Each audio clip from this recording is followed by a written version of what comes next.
good, football fans? Welcome back to the Power Hour, Pro Football Talk Power Hour, brought to you by TAT. I'm Vinny Bonspier. I cover the Las Vegas Raiders for the Las Vegas Review-Journal. You can find my work at Vegas Nation, the app, or go online, vegasnation.com. I also host In the Huddle on Raider Nation Radio, Monday through Friday, 4 to 6 p.m. here locally in Las Vegas. This is Les Kekahuna. Great to be here. I'm glad I'm here with Vinny, the genius, the all sports man in this world. I'm not so sure about genius, but if I am, I'm a tired genius today because it was a late night at Allegiant Stadium. We're taping hours, basically, after the Raiders. People still running up and down the strip right now, right behind us. Exactly. Celebrating. Hours after the Raiders came back in miraculous fashion. It was crazy. It was a roller coaster ride. It was maddening. Man. Sometimes it was ugly. Oh, yeah. No. It was like everything everyone could ever dream of. Yes. A Monday night game. Exactly. To sum it up, the Raiders come back to beat the Baltimore Ravens in overtime. Not once, but twice. They had to score 2 touchdowns to beat the Ravens 33-27. Yes. They came back from a 14-point deficit. Less. Man, it was like, what? It never happened in like 90 games, right? Or something like that. To put it in perspective, the Ravens. How hard it was to do. Coming into last night, all right, check this out. We're 98-0, going back to 2004. 98-0 in games they had a lead of 14 or more points. The Raiders, if you remember correctly, because it seemed like ages ago, started that game last night down 14-0. Let's start there. Yeah.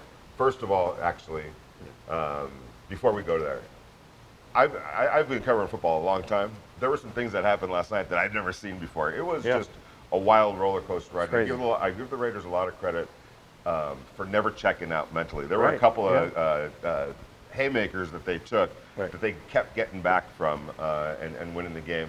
Your initial thoughts on the game? No, initially, the first drive, man, I was really hoping we would have got points out of that, right?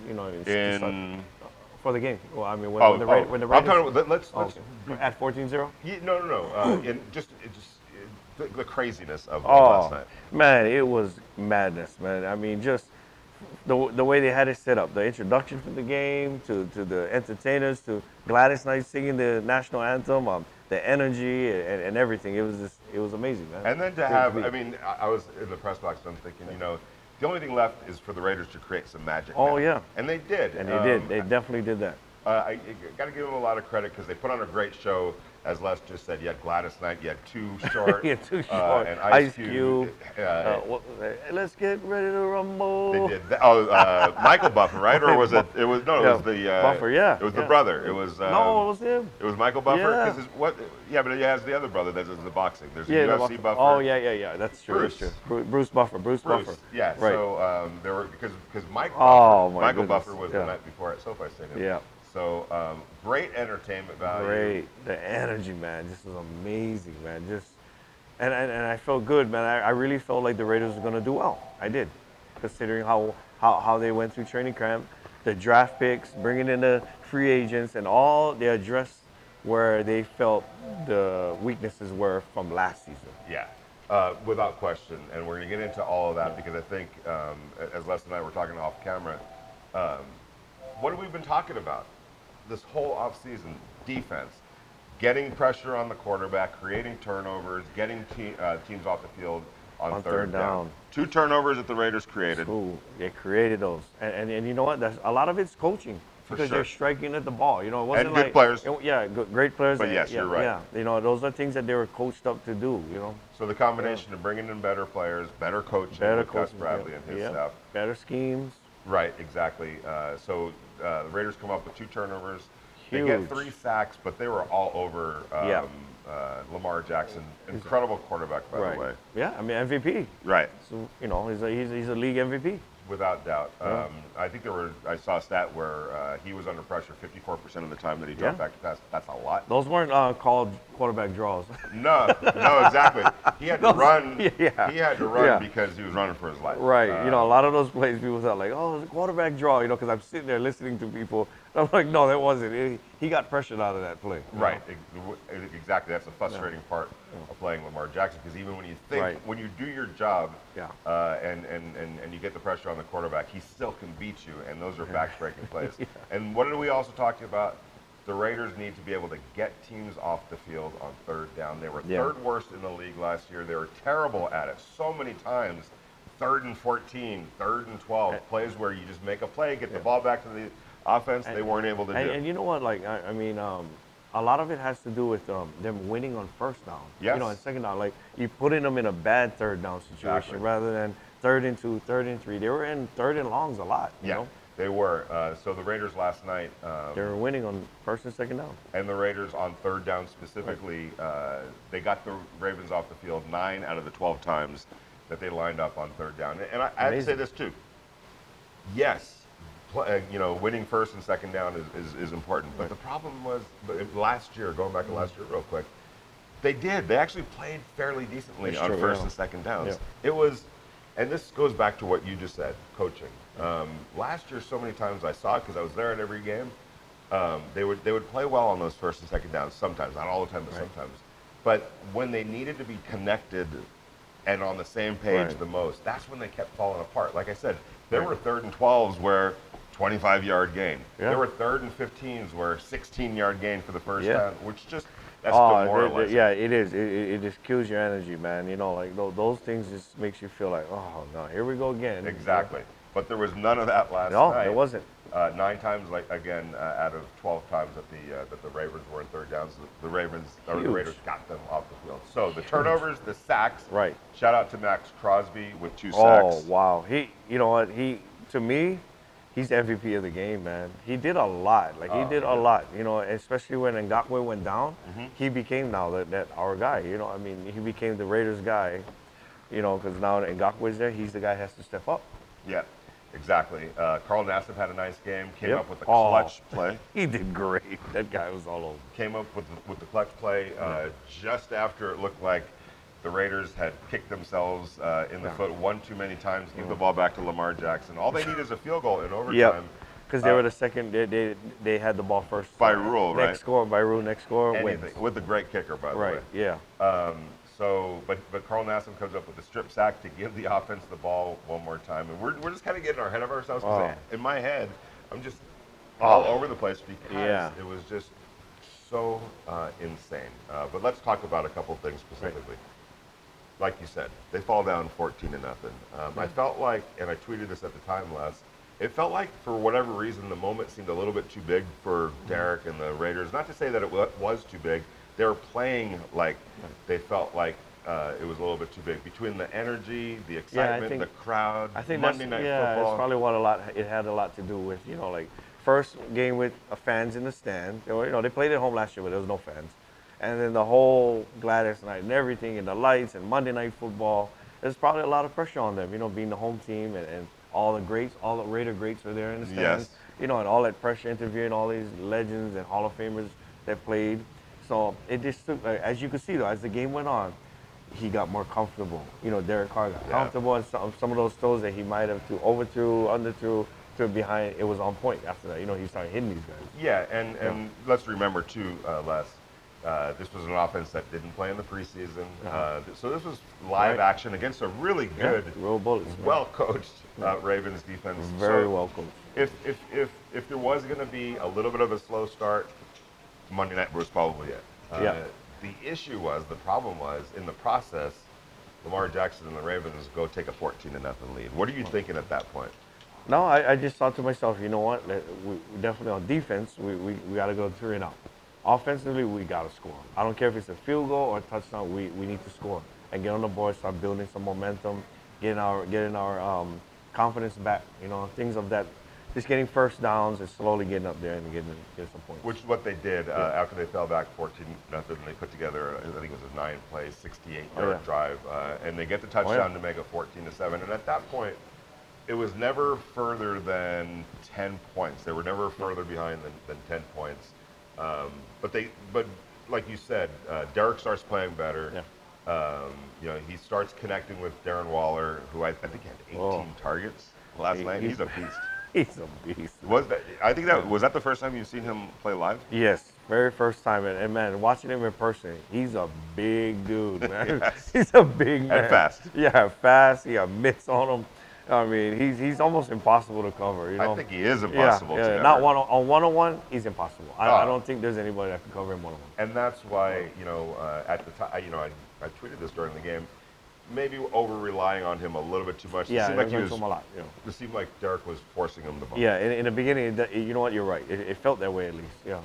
But why not? Yeah, that's the thing. No, It's because even if the guys are on him, he's one of those either I'm gonna catch you or no one's gonna catch you, right? Or I'm gonna get pass interference because you can't cover me. You're too small. Yes, exactly. So Carr settles down. The defense started really locking in. Right. We mentioned, being able to get off the field on third downs 9 out of 12 times, which is huge for the Raiders. Huge.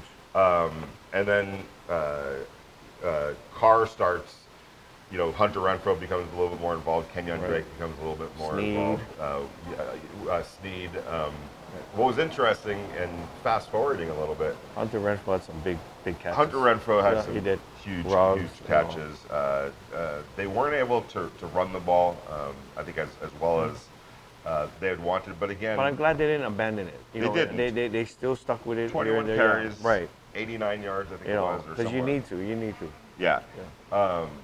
And also have to point out, you're missing Richie Incognito. Yep. And then our other guard went down. Denzel guard, good goes down. Yeah. So, not to make excuses, yeah, but it's tough. It's tough. Now you got to bring in another guard. You got to bring in another one, and now you're dealing with the third and fourth guy. Right. So they struggled in the run game, but I always give John Gruden credit. I think he's an underrated play caller and offensive guy. Even when things are a little bit amiss there on the offensive line, he figures out a way to put those players in a situation to be successful. Right. And then what was so interesting as well, you're waiting for Henry Ruggs and Brian Edwards, the two second-year wide receivers. Right. Where are they? Well, guess what? They end up showing up in the fourth quarter and in overtime. Right. And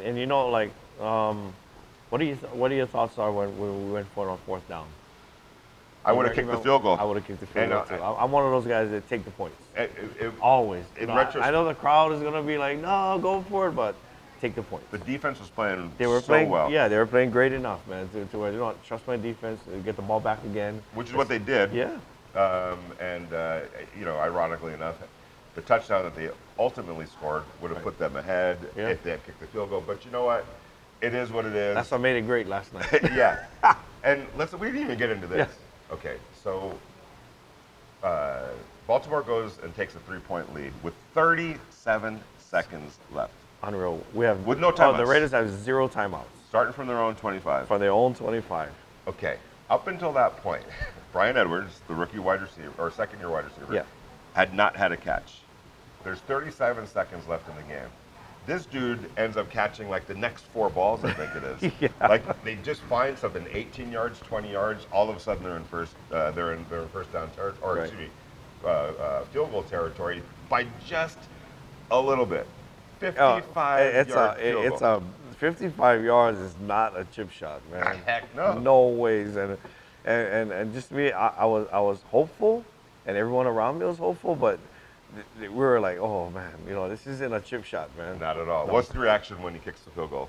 Oh, madness. Everybody was screaming, jumping. It was crazy. You couldn't hear anything. All right, so you couldn't hear nobody talking. That gets it to overtime. By the way, the Raiders had 37 seconds. 37 seconds. All but 2 seconds of that and kicked that the game-tying field goal. It was, and here, listen, Derek Carr, say what you want about him, is one of the best quarterbacks in clutch situation. Go look at the stats. I've tweeted them all. He's literally one of the best in the business. Yeah, definitely. Fourth quarter comebacks, and late game situations. His numbers in the fourth quarter and overtime were spectacular, just spectacular. Yes, he threw the interception, and technically that was on him. It was a little bit of both. It was a 50-50. It was a nice play call. Yeah. Speaking of that, like when you had mentioned about how Gruden is a great play caller, He was wide. He did a pivot route and went right back to the middle. He was right there. He could have walked right in there. Should have been a touchdown. But it wouldn't have been this great Exactly. if that happened, right? At the time, we needed the rest of the stuff to happen, right, for this day to be exciting. At the time, I'm sure Raider fans were going, now they can look back. Man, people, it's like people. I'm telling you, it was like it was brought back to life like 3-4 times in the last 2 minutes of the game. Unbelievable. And so they ended up, getting the ball to start overtime. Which is what you want, right? Like, you have to. You want the ball because first. if you score a touchdown, touchdown ends it all. it's over. Right. If you score a field goal, obviously the other team gets a chance. Because we won 2 times? You know what I mean? Overtime. They did.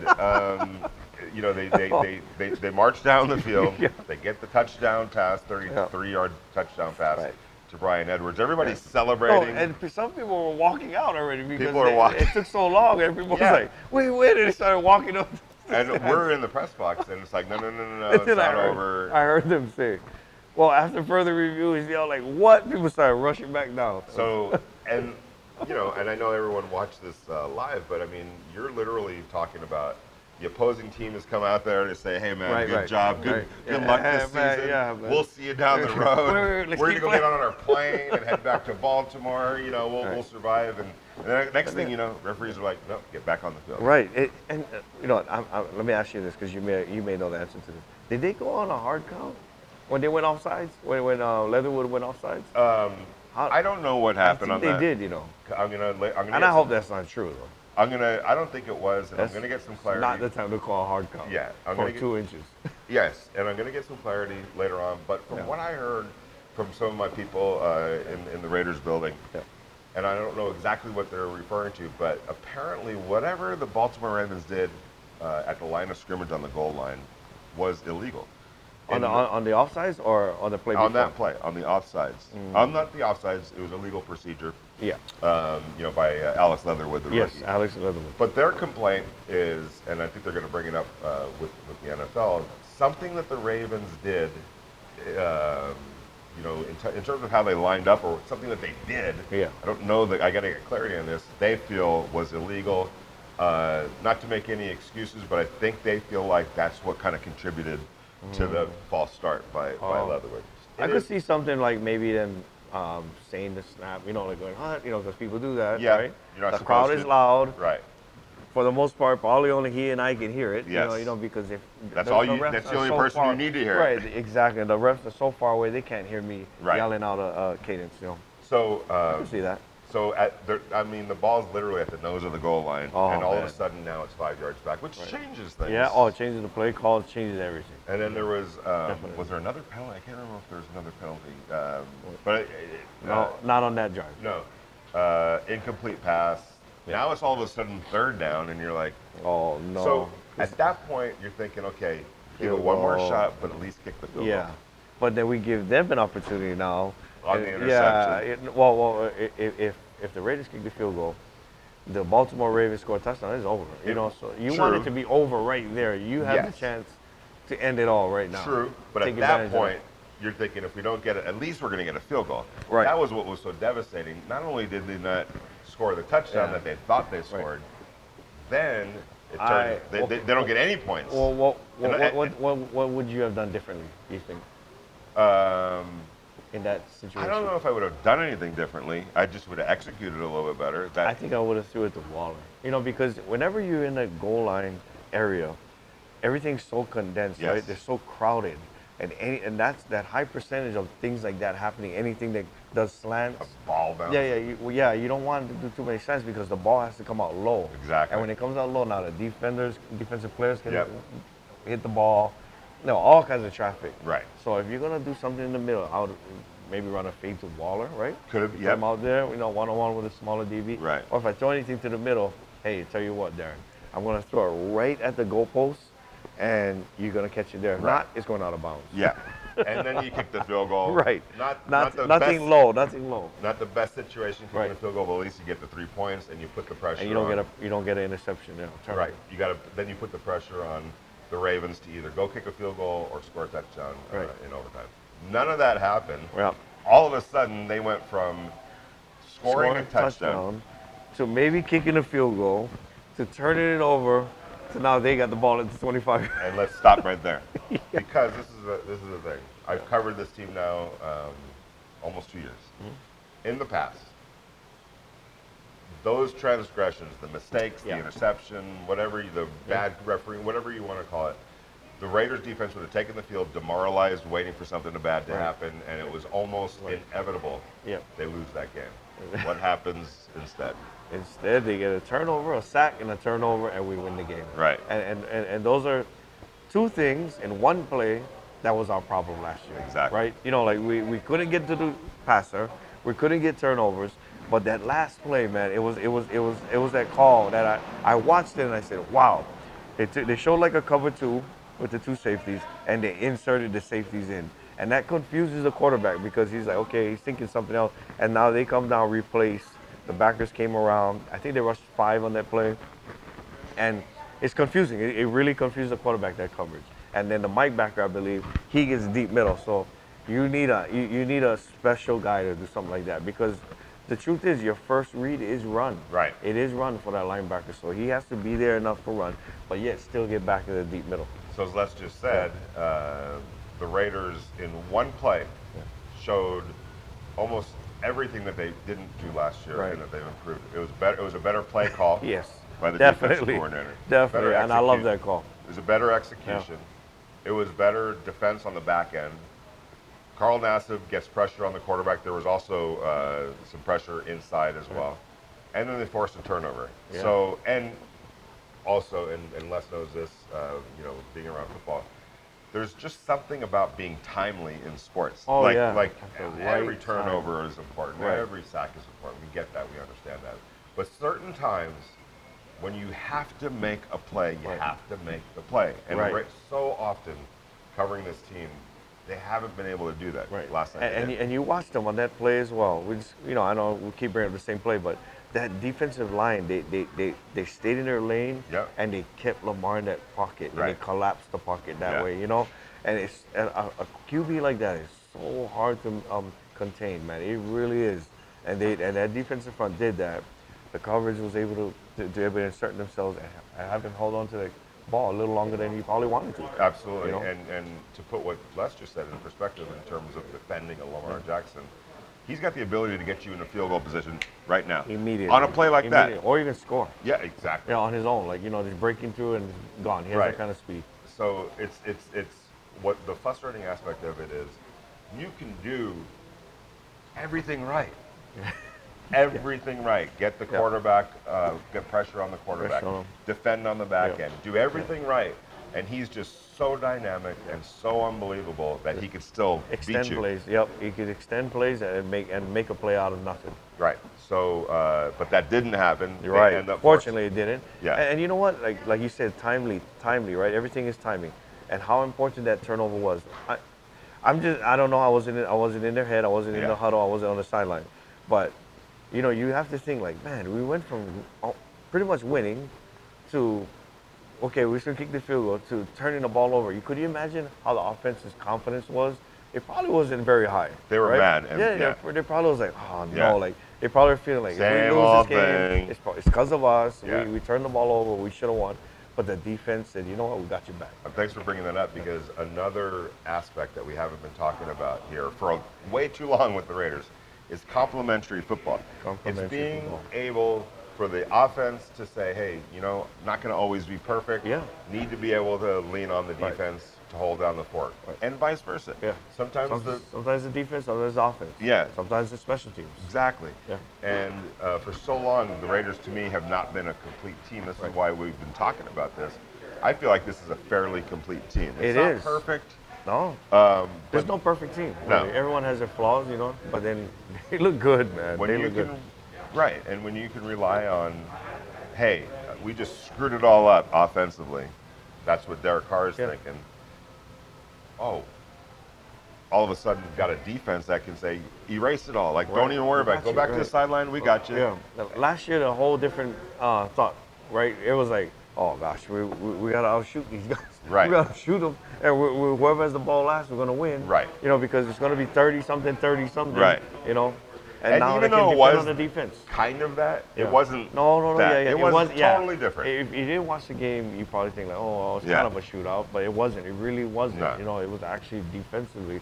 It was a good showing It for was the a Raiders. great football game Yeah, too. And great game. And that defense, like I told you this earlier off the camera, and I've told people this last night. We could see Baltimore being in the Super Bowl. Like, you know, if you was to ask someone like, oh, what do you think if Baltimore made the Super Bowl? People wouldn't say that's crazy. They would say like, I could see that. Yeah. You know, I could see that. Right. So the Raiders beat a team that people could see in the Super Bowl. They were You know, 4-point favorites. Right. You know what I mean? Like that says a lot. You know, like for the team and who they've beaten. You know. Yeah. And Les is right. If that was Jacksonville coming in last night, we'd be like, you know. Yeah. But against a good team in a It's a good playoff team like atmosphere. Ex-NFL MVP and Monday night, you know, all of that. And then they have a great team. They got Marquise Brown, right? Yeah. They got Sammy Watkins. Those are They're killers. great tight end. Great team, yeah. So it all, I mean, and I think it bodes well for the Raiders to, and we talked about this, you couldn't fall into bad habits. Like if you're not getting pressure on the quarterback, if you're not creating the sacks, if you're not creating the turnovers, if they're beating you down on third downs, if it was all the same, it's just a demoralizing step back. But instead, the Raiders turned it around, and yes, I'm sure the fan base would have loved to have been winning in a blowout and all that kind of stuff. No. But it rarely happens in the NFL. This is a tough, tough league. And these kind of games build character. Exactly. They do. Exactly. You know, because I'm sorry to cut you off, but Go ahead, sorry. But when you think about the players that came back from last year, right? And I, you know, I don't want to guarantee, but I'm sure they feel like, oh no, here we go again. Yeah. You know, like, oh gosh, here we go again. The game we could have, should have, and won. You know, Right. but now here we go again. We're gonna lose these games and talk about how we got 4 losses. If you add them all up, it was a total of 5 points. We don't like hearing those. You know what I mean? Nobody want to hear those. And now you get over that hump. And now I'm telling you, and if the Raiders are in a situation similar to this again, the players will be like, oh, we can do this. We've done it already. You know what I mean? So it's not something we haven't done yet. You know, when you haven't done something, it's a different feeling because you're like, oh man, I don't know if we can do this. Rather than, oh no, he's done it before, he got it. You know? And when you got an offense that has Derek Carr, who I think is a damn good quarterback, Great quarterback, and a guy like Darren Waller. right? And now, you know, it took Henry Ruggs a little while, but he made a big play. Yeah. There was a long pass He was open a few times too. Yeah. I watched the game like wide open. You know, Right. he beat his guy. And I'm sure on film, Yeah, Derek yeah. will look at Yeah, that yeah. and make the adjustments. But it's easy when you're watching from the outside. When you're on that field and you're same eye level, it's tough. You know? And plus, when you got an 83 over there, Oh, yeah, hard yeah. not to keep going into that well. Yeah. But I do think how Brian Edwards emerged late and then Henry Ruggs emerged late. That's something that moving forward, I think Derek and the offense can build on moving forward to literally the next game against the Pittsburgh Steelers, which is a quick turnaround. Yeah, and I think they'll be fine. You know, it's a different animal that they're facing, but Baltimore's a really good team. Yeah. They beat a quality team. That's the key. Offensively and defensively, and great coaching. They beat a quality team. Right. So it was a top-to-bottom win Right. over a really good opponent like Les it keeps talking about, and rightfully so, which that's why you feel good about it. Even with some of the mistakes, and no game is perfect, everyone understands that, but they found a way to win. On the way to win. Found a way to come up with plays when they needed to have it. They got up off the mat. The It was like defense, everything, it was literally everything, all the emotions. Heavyweight boxing match. Right. Where both guys is punching each other out, but one keeps getting up. Exactly. That's what we it were was. laughing up in the press box because it was just like, even on, I don't know if Les was on Twitter, but everyone from Patrick Mahomes to LeBron James were like, what are we watching here? What is going on? People were texting me like, wait, what? You know, like, what is this? exactly. Like, oh, Entertainment at is its highest level. At its highest level. We're in the entertainment capital of the world here in Las Vegas. In Las Vegas, man, and it was unbelievable. It was a great game. Man, you know, it's just unbelievable. Some going to check on this a little bit later today, but Yannick Ngakoue goes out with a hamstring injury. Gerald McCoy with a knee injury. we'll get an update on those guys. Hopefully they can get back because you need that front rotation. Without right? a doubt. Yeah. Surprisingly, Cleve Farrell was not dressed out last night. He was on the inactive list. Going to try to find out what the situation was with that, but I would imagine with some of these injuries, he's going to be back. By the way, Darius Philon played well, inside pressure. Right. Didn't see a lot of Solomon Thomas. Didn't see a lot of Damon Arnett. Didn't see a lot of Tyree Gillespie, the young safety. Didn't see Divine Diablo, the young linebacker. But Nate Hobbs played well. Hobbs played well. Trayvon Moore yes, played Trayvon well. Moore played Haven't well. talked about Jonathan Abram had a pretty good game Oh, too. he did. Speaking of that, yes, he did. I was waiting for that. Holy smokes. He played really good. He was all over the field. Yeah. And they got him right where he belongs. Like, he doesn't belong playing free safety and covering all that space. Put him in a box safety, man. Let him go hunt, man. He was coming downhill on the run plays. I mean, he was flying around. And Even on some little those throws drag into routes, his zone. Yeah, those drag routes and everything. All right, a yard or two. You're not was tackling expecting them. to make Yeah. 0 yards. Yeah. I mean, if you can, the key is don't let him get the first down. Right. And He did played that. awesome, man. He did. I thought KJ Wright. You could see he played faster. You could see Abrams that he's playing confident. Like he feels good where he's at, right? You Yep. feel good. Like this is where I belong. I feel good right here. I'm doing well. Casey Hayward played good. Casey Hayward played great, man. Those two cornerbacks. Trayvon Mullen, you didn't even hear about Trayvon No. Mullen because he did locked his this job. guy down. Yeah. Both of them. They eliminated those guys. Right. On that big play. I think the linebacker was on him at that play. When Marquise Brown hit that big deep throw. There was 44? it was Kwiatkowski. Yeah. Bad matchup. Right. No, yeah, that's what I mean. Like, how does he end up on that guy? I don't right? know. So I was like, oh, it's not really his fault. Like, it's tough, and he was kind of there. Yeah. Considering It was just- Marquise Brown. It was a different jet athlete fuel beating guy a better flying out. athlete beating Right. a linebacker. A good athlete. Yeah, right? great athlete. Yeah, so yeah, I was like, wait, what? I didn't quite see the whole coverage, but when I saw the ball in the air and I looked, I said, what is he doing Yep. covering? Got to go back and look at the tape. But Yeah. aside from there was on that 4th down, the Ravens scoring a 15-yard touchdown run. There were Right. some bad run fits. Right. Corey Littleton Some bad got caught angles. up. Yeah, some bad angles. Yeah. But other than that, I felt like Corey Littleton had a good solid game They as well. did. They did. The linebackers played well. KJ played well. Denzel, Yeah. Perryman. We're going on and on, but it's Yeah. like it's warranted. Oh man, and once this is just like you said, it's the first game, Yeah. and they haven't been playing preseason, right? Like once they start to gel, and if we can stay healthy, if the Raiders can stay healthy, unbelievable, man. They're gonna be awesome to watch this year. Absolutely, and we'll be back later this week to preview the Steelers game. We'll have some picks that we're going to make for the rest of the NFL. By the way, it was a great weekend for the NFL in general. I mean, some great games. It was great. A great weekend of NFL football. I thought Great the Rams weekend. looked like Super Bowl contenders. Definitely, without a doubt. Yep, they're gonna be up there. They stay healthy. They look great. AFC West, NFC West combined 8-0. Beautiful. Yeah, so the good football being played out west. Out west, yeah.